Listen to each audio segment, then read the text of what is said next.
नोएडा में एक पिता बना हैवान। संपत्ति के विवाद में पिता ने अपने ही इकलौते बेटे की हत्या कर दी। ग्रेटर नोएडा के कसाना में एक पिता ने अपने भाइयों को फंसाने के लिए साजिश रची, लेकिन पुलिस जांच में राज खुलकर सामने आया तो हर कोई हैरान रह गया। साजिश, भाइयों को फंसाने का खतरनाक प्लान। एक पिता ही बन गया बेटे के लिए हैवान। हैवानियत की भी हद हो गई।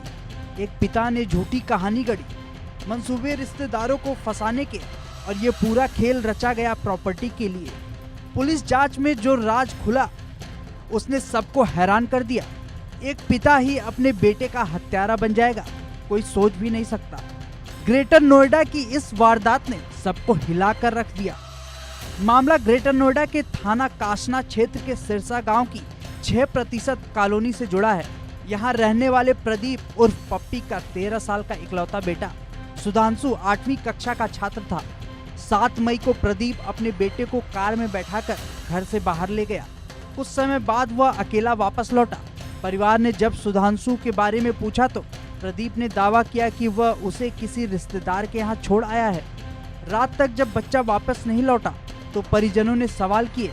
पिता बेटे को लेकर अलग अलग कहानियां सुनाता रहा। संदेह गहराया तो चाचा ने भतीजे की गुमशुदगी की शिकायत पुलिस में दर्ज करा दी। पुलिस ने मामले को गंभीरता से लिया, जांच शुरू की। आसपास लगे सीसीटीवी कैमरों की फुटेज खंगाली गई। पुलिस ने सख्ती की तो पिता ने हत्या की बात कबूल की। आसपास के सीसीटीवी खंगाले गए तो बेटा आखिरी बार पिता के साथ ही दिखा और आखिरकार बच्चे का शव तालाब से बरामद कर लिया गया। पुलिस पूछताछ में आरोपी गुमराह करता रहा। आरोपी प्रदीप ने कभी कहा कि उसने बेटे को दोस्त के घर छोड़ा तो कभी रिश्तेदार के यहाँ बताया, लेकिन जांच में ये सारी बातें झूठे साबित हुई। दूसरे साक्ष्यों से पुलिस का शक और भी मजबूत हो गया।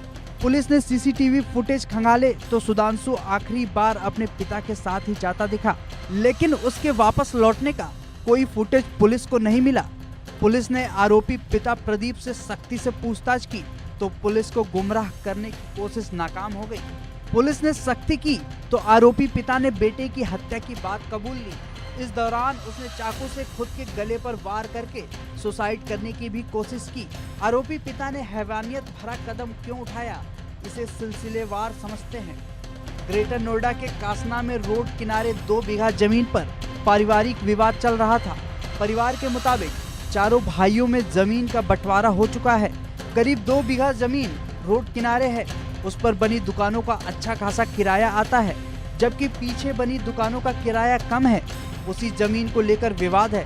प्रदीप रोड की तरफ वाली जमीन लेना चाहता था। आरोपी प्रदीप के मन में यह शंका थी कि उसके भाई रोड किनारे की जमीन को हड़प लेंगे। प्रदीप कोई कामकाज भी नहीं करता और नशे का आदी है।